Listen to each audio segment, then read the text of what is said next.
outside of that stuff. That is going to be the catalyst. You're going to need it for back-end settlement on the stock market, and if the systemic risk exists, they're going to force liquidity into it to be able to drive it to the prices needed to settle those transactions real time.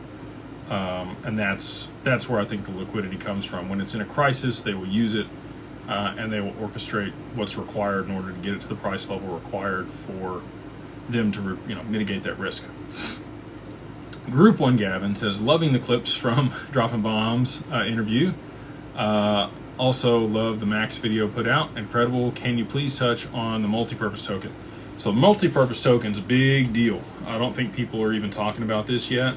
We still haven't got 64, 65, and 66.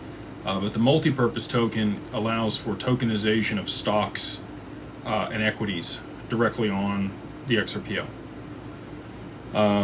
There are certain rights and provisions that you get with common stock or preferred shares, especially in private equity versus other markets. And you have tag-along rights and drag-along rights. You might have ROFR, you might have co-sellers rights.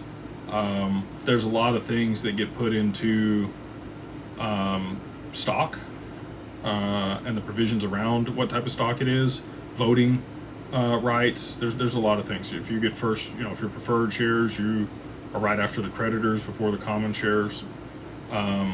So all these things can be programmable in a smart contract, and that functionality will be available in a multi-purpose token.